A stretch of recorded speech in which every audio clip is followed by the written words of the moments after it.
Deduct చేయాలి. ఓకేనా. And at the same time this is the very important question. Section 194 ప్రతి కంపెనీలోనూ rent ఉంటుంది, గుర్తుపెట్టుకోండి. ప్రతి కంపెనీలో ఏముంటుంది, రెంట్ అనేది ఉంటుంది, ఖచ్చితంగా ఉంటుంది. అది సెక్షన్ 194I ప్రకారం rent of land, buildings or furniture. ఇవి కనుక మనం తీసుకొని ఉంటే this is the aggregated year.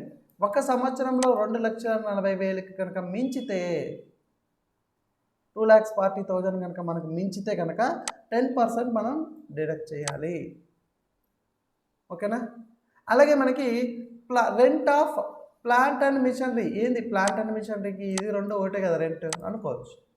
ఇక్కడ మన రెంట్ ఆఫ్ ల్యాండ్ కనుక తీసుకుంటే, బిల్డింగ్స్ కనుక తీసుకుంటే, ఫర్నిచర్ కనుక తీసుకుంటే వాటిపైన పేమెంట్ కనుక 2,40,000కి మించితే 10%.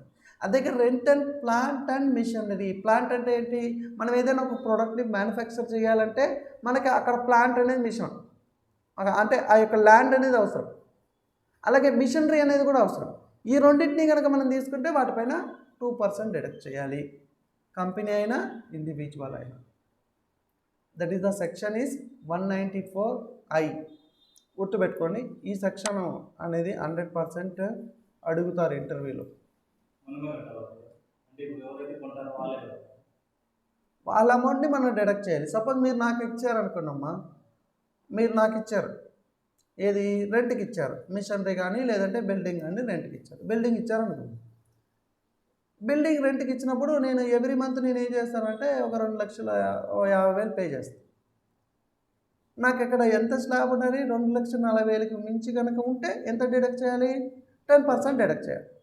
ఇప్పుడు నీ అమౌంట్ నేను డిడక్ట్ చేస్తున్నాను. టీడీఎస్ అంటే ఏంటంటే మీ అమౌంట్ 2,50,000 రావాలి. మీరు ఏం చేస్తారు, 2,50,000కి నాకు ఇన్వాయిస్ ఇస్తారు, అంటే బిల్ ఇస్తారు. బిల్ ఇచ్చిన తర్వాత నేను ఎంత పేమెంట్ చేయాలి అంటే 2,50,000 పే చేయాలి. యాక్చువల్గా నేను as per the income tax act section 194I ప్రకారం 194I ప్రకారం నేను ఏం చేయాలి, నేను టీడీఎస్ అనేది డిడక్ట్ చేయాలి 10%. ఇప్పుడు నేను 10% అమౌంట్ని మీకు డిడక్ట్ చేసి నేను ఇవ్వాలి. అది ఎలాగ డిడక్ట్ చేయాలో చెప్తాను, అది ఎగ్జాంపుల్ చెప్తాను నేను. బట్ ఈ సెక్షన్స్ నేర్చుకున్నాం. ఫస్ట్ కాంపిటీషన్స్ అంటాం, ఆ కాంపిటీషన్స్ ఎలాగ చేయాలో చెప్తాను. ఓకేనా. అలాగే 194IA payment for transfer of immovable property other than agriculture land. ఇక్కడ అడిగాడు మన అతను, అగ్రికల్చర్ వాళ్ళకు కూడానా అని. ఇప్పుడు మనకి ఇది 50 lakhs మించితే 1% డిడక్ట్ చేసుకోవాలి. అంటే ఏంటి, payment of transfer of immovable property other than agriculture land. Movable అంటే ఏంటి, ఇమ్మూవబుల్ అంటే ఏంటి చెప్పానా, చెప్పాను కదా. మూవబుల్ అంటే అప్పుడు మీరు అటెండ్ అవ్వలేదు. సరే, మనకి ఇక్కడ అసెట్స్ అంటే 2 types ఉంటాయి. ఒకటి movable and immovable. Movable means we have to the transfer assets from one place to another place. That type of assets is called the movable assets. Suppose furniture, suppose machinery, suppose boards, suppose TV, suppose systems. These all are the movable assets. Immovable means building and land. We can't move to one place to another place. The type of assets is called the immovable property. ఓకేనా. ఇప్పుడు అర్థమైందా. ఇప్పుడు వీటిల్లో agriculture land తప్పించి మిగతా ఏవైనా కానీ 50 lakhsకి మించి కనుక పే చేస్తుంటే 1% డిడక్ట్ చేసి పే చేయాలి. ఓకేనా. సెక్షన్ 194I చెప్తుంది, 194I. అలాగే 194B ఏం చెప్తుందంటే rent payment that is made by an individual or HUF not covered under payment 194I ప్రకారం. ఇక్కడ ఏమంటానంటే ఇక్కడ 194I ప్రకారం 2,40,000 కనుక మించకుంటే ఇక్కడ మనకు ఒక నెలలో 50,000కి మించి కనుక పేమెంట్ కనుక చేస్తే రెంట్, ఓకేనా, ఇండివిజువల్ కానీ లేదా హెచ్ఈఎఫ్ అంటే ఏంటి నేను చెప్పుకున్నాం కదా. ఏంది హెచ్ఈఎఫ్ అంటే ఎస్ హిందూ అన్డివైడెడ్ ఫ్యామిలీ. ఇప్పుడు మనం దాన్ని ఎలాగ ఐడెంటిఫై చేస్తాము? ఫోర్త్ క్యారెక్టర్లో ఏముంటుంది? వెరీ గుడ్, హెచ్ అనేది ఉంటుంది. హెచ్ ఉంటేనే ఇప్పుడు మీకు ఎందుకు పాన్ కార్డు గురించి చెప్పానో మీకు అర్థమవుతుంది. ఓకేనా? ఇలాగ మనకి హెచ్యుఎఫ్ అయితే కనుక 50,000 కనుక ఒక నెలలో కనుక పెంచితే 5% డిడక్ట్ చేస్తాం. ఓకేనా? అలాగే 194 IC section 194 IC payment that are made under joint development agreement. ఓకేనా? To individual or HUF. దీనికంటూ ఒక లిమిట్ అంటూ లేదు. అంటే ఏంటంటే సపోజ్ నేనేమంటానంటే నాకు ఒక రియల్ ఎస్టేట్ ఫర్మ్ ఉంది, మీ దగ్గర ఒక ల్యాండ్ అనేది ఉంది. ఏముంది? ల్యాండ్ అనేది ఉంది. ఆ ల్యాండ్ నేనేమంటానంటే మీ దగ్గర ల్యాండ్ పెట్టుకొని మీరు ఏం చేస్తారు, నేను ఆ ల్యాండ్ పైన బిల్డింగ్ కడతాను, మీకు కొన్ని ప్లాట్స్ మీకు ఇస్తాను, రిమైనింగ్ నేను సేల్ చేసుకుంటాను అంటాను. ఓకేనా? ఇప్పుడు అలాగే మనం ఇద్దరము కలిసి కనుక మనం ఆ బిల్డింగ్ని కనుక కడితే అలాగే కట్టేటటువంటి వాటిపైన కూడా మనం పేమెంట్ చేస్తుంటే 10% డెడిక్ట్ చేసుకోవాలి. టీడీఎస్ గుర్తుపెట్టుకోండి. ఇవన్నీ టీడీఎస్ గురించే డిస్కస్ చేస్తున్నాం, టీసీఎస్ కాదు. ఓకేనా? అలాగే 194J section 194J fees paid for professional services. Professional services అంటే ఏంటి?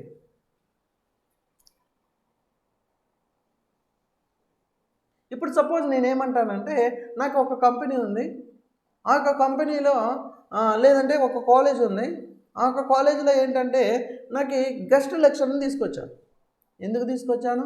గెస్ట్ లెక్చర్ని తీసుకొచ్చి అతనికి ఏదైతే టెక్నికల్ పాయింట్స్ వచ్చాయో వాటిపైన మా యొక్క స్టూడెంట్స్కి చెప్పమని నేను ప్రొఫెషనల్గా సర్వీస్ చేయించుకున్నాను, అంటే టీచింగ్ చేయించుకున్నాను. అలాగే చార్టెడ్ అకౌంటెంట్స్ ఉంటాయి, chartered accountant fees, professional fees. ఓకేనా? ఇలాగ మనకి కొన్ని మార్కెటింగ్ ఫీజులు ఉంటాయి. మార్కెటింగ్ అంటే ఎలాగంటే ఇప్పుడు ఏదైనా ఒక ప్రోడక్ట్ వస్తుంది కదా, న్యూ ప్రోడక్ట్ లాంచ్ అయినప్పుడు ఆ ప్రోడక్ట్ గురించి మనకి ప్రజెంట్ చేయమని మనకి ప్రొఫెషనల్స్ ఎవరినైనా పిలుచుకొస్తాం. అలాగే వాళ్ళు వచ్చి ఆ సర్వీస్ అంటే ఆ యొక్క సర్వీస్ని చేసినందుకు ప్రొఫెషనల్గా వాటిపైన 30,000 మించితే ఎంతో డిడక్ట్ చేయాలంటే 10% డిడక్ట్ చేయాలి. ఓకేనా? అండ్ 194J ప్రకారమే అమౌంట్ పెయిడ్ ఫర్ టెక్నికల్ సర్వీసెస్కి అయితే కనుక 30%, 2%. ఇది ప్రొఫెషనల్ సర్వీసెస్ అంటే educational service. Suppose chartered accountant services, that is the professional services. ఓకేనా? అలాగే మనకి టెక్నికల్ సర్వీసెస్ అంటే మనకి ఏదైనా ఒక సాఫ్ట్వేర్ని ప్రొవైడ్ చేసినప్పుడు ఆ సాఫ్ట్వేర్లో సమ్ టెక్నికల్ ఎర్రర్స్ వచ్చాయి. ఇప్పుడు కంపెనీ నుంచి ఏం చేస్తాం, అడిగి ఆ టెక్నికల్ ఏమి ఎర్రరో మీరు రెక్టిఫై చేయండి అంటారు, రెక్టిఫై చేస్తారు సాఫ్ట్వేర్ని. That is the technical services. లేదా మనకి ఏదైనా ఒక మిషనరీ వచ్చింది, మిషనరీ ఏదైనా ప్రాబ్లం వచ్చింది, ఆ మిషనరీలో టెక్నికల్ ఇష్యూ ఉంది, they will be come to the service and they are doing the service. We are paying some amount more than 50,000, we have to the deducted 2% of TDS, the type of payments. And one more section 194J amounts paid as royalty for sale and distribution, alage exhibition of cinematographic films. ఓకేనా? వీటిపైన 30,000 మించిన ఇవి కూడా 2%.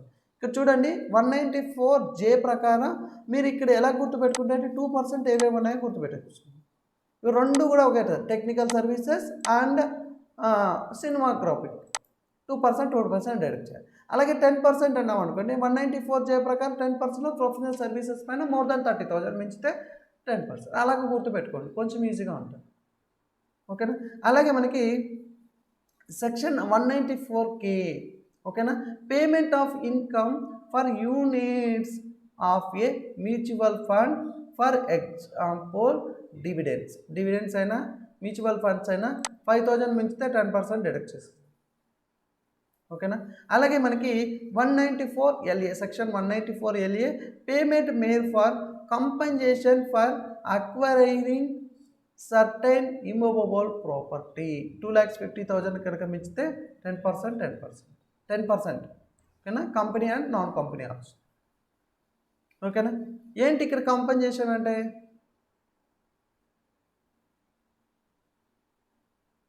ఇక్కడ మనకి ఏదైనా మనకి immovable property పైన మనకి ఏదైనా డెవలప్ చేశారు, లేదంటే ప్లాంట్స్ ఏదైనా పెట్టాడు, అలాగే పెట్టినందుకు గాను మనకి కాంపెన్సేషన్ అంటే నేను ఇంత ఇస్తాను మీరు తీసుకోండి అంటే అది గిఫ్ట్ లాగా ఉంటుంది. అలాంటి వాటిపైన మనకి 10% రేట్ చేస్తాం. ఓకే. అలాగే మనకి section 194LB payment of interest on infrastructure bonds to non resident India, NRIs ఉంటారు కదా, ఎన్ఆర్ఐస్. ఓకేనా. Payment of interest on infrastructure bonds. Infrastructure అంటే ఏంటి, ల్యాండ్స్ కానీ వాటిని ఇన్ఫ్రాస్ట్రక్చర్ అంటాం కదా. అలాంటి బాండ్స్ ఏదైనా ఉంటే కనుక వాటిపైన ఒక స్లాబ్ అంటూ లేదు, మనం 5% వరకు డిడక్ట్ చేయాలి. Section 194LB. అలాగే section 194LBA subsection 1 certain income distributed by a business trust among its unit holder. ఓకేనా. ఇది 10%, దీనికి కూడా పర్సంటేజ్ ఏముంది. ఓకేనా. అలాగే 194LD payment of interest on rupee denominated bonds అనేది మున్సిపల్ డెబిట్స్, అలాగే సెక్యూరిటీ అండ్ గవర్నమెంట్ సెక్యూరిటీస్, దీనిపైన కూడా పర్సంటేజ్. ఇప్పుడు మనకి payment of interest on rupee ఉంది కదా, రూపీ డినామినేటెడ్ బాండ్స్ ఉంటాయి. బాండ్స్ అంటే ఏంటంటే ఇప్పుడు మనకి గోల్డ్ బాండ్స్ అని గవర్నమెంట్ రీసెంట్గా మనకి లాంచ్ చేసింది. ఏంటంటే ఇప్పుడు మనకి గోల్డ్ అనేది డిమాండ్ ఎక్కువ. ఓకేనా. గోల్డ్ అనేది మన దగ్గర అవైలబుల్ ఉందంటే లేదు, కానీ డిమాండ్ ఉంది. ఏం చేయాలి, అక్కడ డిమాండ్ని మనం తగ్గించాలంటే మనకి వాళ్ళు ఏం చేస్తారంటే ఇప్పుడు గోల్డ్ రేట్ ఎంతైతే ఉందో ఆ గోల్డ్ రేటు పైన మీ దగ్గర ఉన్నటువంటి అమౌంట్ ఎంతైతే ఉందో ఆ అమౌంట్కి ఎంత గోల్డ్ అయితే మనకు వస్తుందో ఆ గోల్డ్కి ఇన్ని గ్రామ్స్ వస్తుందని ఒక బాండ్ని ఇష్యూ చేస్తుంది.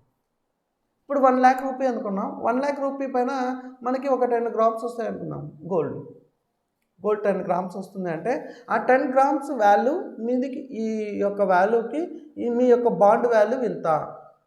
అదే కనుక మనకి ఒక 5 years తర్వాత గోల్డ్ వాల్యూ ఎంతైతే పెరుగుతుందో ఈ యొక్క బాండ్ వాల్యూ కూడా అంతే పెరుగుతుంది. అలాగే ఇచ్చేటటువంటి బాండ్స్ని మనకి ఇక్కడ డినామినేటెడ్ బాండ్స్ అని అంటారు. అలాగే కనుక ఉంటే కనుక 5% డిడక్ట్ చేయాలి. అలాంటి వాటి పేమెంట్ గుర్తుపెట్టు. ఓకేనా. అలాగే మనకి 194M section 194M amounts paid for contract brokerage, commission or professional fees other than 194C, 194H, 194C ఈ సెక్షన్స్ కింద కవర్ కాకుండా ఇంకేమైనా ఉంటే మన కాంట్రాక్ట్స్ ఉన్నాయి కదా, ఇక్కడ సెక్షన్ 194C ఇక్కడ ఉంది కదా,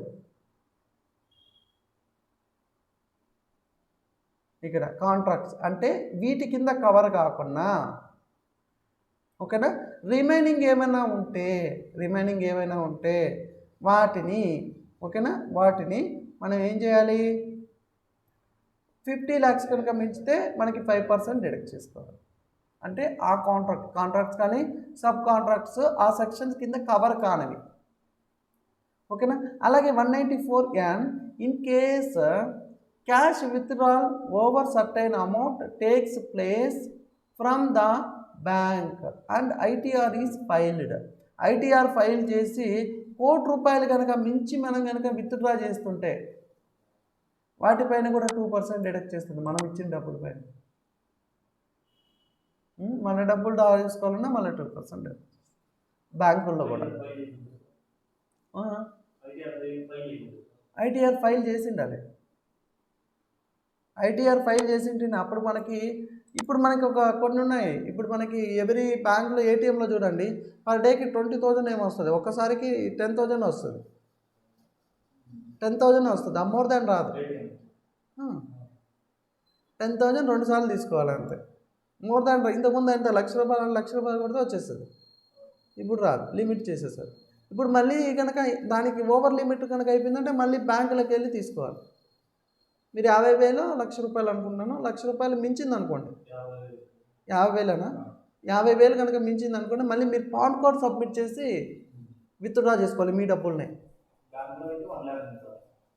అదే లిమిట్ నాకు ఐడియా లేదు కరెక్ట్గా. మన డబ్బుల్ని ఇంత లిమిట్ అనేది ఉంటే ఆ లిమిట్ కనుక మించిపోయిందంటే కనుక మళ్ళీ పాన్ కార్డు సబ్మిట్ చేసి మనం విత్డ్రా చేసుకోవాలి. పాన్ కార్డ్ ద్వారా ఏంటి, మనకి మన యొక్క ఇన్కమ్ ట్యాక్స్ యొక్క స్టేటస్ తెలిసిపోతుంది. ఇప్పుడు మనకి ఇన్కమ్ ట్యాక్స్ ఫైలింగ్ చేయాలంటే ఏం చేయాలి, పాన్ కార్డ్ బేస్లోనే చేసుకోవాలి. పాన్ కార్డ్ ఎవరు ఇష్యూ చేస్తారు, ఇన్కమ్ ట్యాక్స్ డిపార్ట్మెంట్. ఒకదానికి ఒకటి రిలేషన్ ఉంది కదా, సో అందుకే ఇవన్నీ కూడా సెక్షన్స్. అందుకే ప్రతిదానికి మీకు ఇన్కమ్ పాన్ కార్డ్ ఇవన్నీ అంటుంటాం. పాన్ కార్డ్ ఉంటే even your CIBIL score also that will be reflected in entire. మీరు ఎక్కడ ఏ లోన్ తీసుకున్నా, ఏ పేమెంట్ చేయకపోయినా ప్రతి ఒక్కటి ఈ యొక్క పాన్ కార్డ్ని బేస్ చేసుకొని మీకు అన్నీ కూడా ఎఫెక్ట్ అవుతుంది. మీ యొక్క స్టేటస్ ఏంటి అంటే మీరు బాగా కట్టే వాళ్ళ, మంచి వాళ్ళ, చెడ్డ వాళ్ళ, ఫైనాన్షియల్గా బాగుండే వాళ్ళ, లేదా మీరు ఎగరగొట్టే వాళ్ళ డబ్బులు తీసుకొని అనేది ఎక్కడ తెలుస్తుందంటే based on the PAN card. మీ యొక్క పాన్ కార్డ్ని తీసుకున్నారంటే మీకు మనపురంలో లోన్ ఉన్నా, లేదంటే ఎస్బీఐలో లోన్ ఉన్నా, హెచ్డిఎఫ్సి బ్యాంకులో లోన్ ఉన్నా, ఎంటైర్ వరల్డ్ వైడ్ ఎక్కడైతే ఉంటాయో బ్యాంకులు, అన్ని బ్యాంకుల్లో ఆర్బీఐ కింద ఉన్నటువంటి ఆర్బీఐ రూలింగ్ కింద ఏవైతే బ్యాంక్స్ ఉంటాయో అన్ని బ్యాంకులలో ఉన్నటువంటి మీ యొక్క లోన్స్ కానీ ఎన్ని పేమెంట్ చేస్తారో each and everything will be tracked. ప్రతి ఒక్కటి ట్రాక్. ఓకేనా. నెక్స్ట్ 194. మనం ఏదైనా తప్పు చెప్పినా కూడా అందుకే వాళ్ళు అడుగుతారు, నాకు ఈ లోన్ కావాలి అంటే ఆ లోన్కి మీ పాన్ కార్డ్ ఇవన్నీ నేను చూసి చెప్తాను. ఓకేనా. అలాగే 194N. ఇక్కడ మనకి in case withdrawal takes place from bank 1+, ఇక్కడ మనకి అయింది కదా 20 lakhs అంటే అదే 2% అమ్మా. అలాగే 194O, అది 1 lakh, ఇది 1 crore అయితే కనుక ఐటీఆర్ ఫైల్ చేసి ఉంటే, ఇప్పుడు మనకి ఐటీఆర్ డజ్ నాట్ ఫైల్ చేయకుంటే కనుక 20 lakhs. ఓకేనా. 2%, ఇది కూడా 2%, ఇది 1 crore. అలాగే మనకి 194O, section 194O, amount paid for the sale of products or services by ecommerce service providers via their digital platform. అంటే ఇప్పుడు మనకి ఏంటంటే అమెజాన్ కానీ ఫ్లిప్కార్ట్ కానీ అదే ఏవేమో ఉన్నాయి కదా ఆన్లైన్ వెబ్సైట్స్, ఈకామర్స్ సైట్స్, వీటి కనుక మనకి ఏదైనా సేల్ చేసింటే కనుక ఆ సర్వీస్ చేసినందుకు గాను 5 lakhs కనుక మించితే కనుక 2% డిడక్ట్ చేసి మనకి టీడీ అమౌంట్ అనేది పే చేస్తాం. Ecommerce sites. ఓకేనా. ఈకామర్స్ అంటే ఏంటి, ఈ ఆన్లైన్ ట్రాన్సాక్షన్స్. ఓకేనా. అలాగే 194Q, ఇది 194O, ఇది కూడా మీకు అడగచ్చు. అంటే ఇది ఎప్పుడు అడుగుతాడంటే ఇప్పుడు మీరు ఆన్లైన్ బిజినెస్కి సంబంధించిన వాటిల్లో ఇంటర్వ్యూకి వెళ్తున్నారు, అప్పుడు ఈ సెక్షన్ అడుగుతుంది. ఓకేనా. అలాగే 194Q, payments made for the purchase of goods. ఓకేనా. పర్చేజ్ ఆఫ్ గూడ్స్, మనం ఏదన్నా కనుక పేమెంట్ కనుక చేస్తుంటే పర్చేజ్ చేస్తున్నటువంటి వాటిపైన 50 lakhs కనుక మించితే 0.1%, 10% అంటే 1% డిడక్ట్ చేసి మనం పేమెంట్ చేయాలి. 50 lakhs మించాలి అది కూడా. అలాగే మనకి 194S, section 194S, TDS on the payment of any crypto or other virtual assets. Crypto currency అంటాం కదా, క్రిప్టో కరెన్సీ ఏంటి, బిట్కాయిన్, వీటిని క్రిప్టో కరెన్సీ అంటాం. వీటిపైన కనుక ఏదైనా చేస్తే 1% డిడక్ట్ చేసి చేయాలి. TDS for non availability of PAN card కనుక లేకుంటే 20%. ఓకేనా. అలాగే 204, ఇది సెక్షన్ వచ్చేసి 204AA, అలాగే 206AA, 206AB, TDS on non filers of income tax. అంటే ఇన్కమ్ ట్యాక్స్ ఫైల్ చేయనటువంటి వాళ్ళకి మనకి 5%. ఓకేనా. ఇది 5% డిడక్ట్ చేయాలి. అలాగే మనం టీడీఎస్ని డిడక్ట్ చేసాం కదా, డిడక్ట్ చేసిన తర్వాత మనకి ఒకవేళ ఇప్పుడు మనకి పాన్ కార్డ్ ఉండి కంపెనీ అండ్ నాన్ కంపెనీ గురించి చెప్పుకున్నాం. ఇండివిజువల్ అండ్ నాన్ ఇండివిజువల్ అంటే కంపెనీ. ఇక్కడ మనకి ఒకవేళ ఎవరికి కనుక మనకి పాన్ కార్డ్ కనుక లేదంటే కనుక మనకి 20 నుంచి 30% వరకే ఉంటుంది.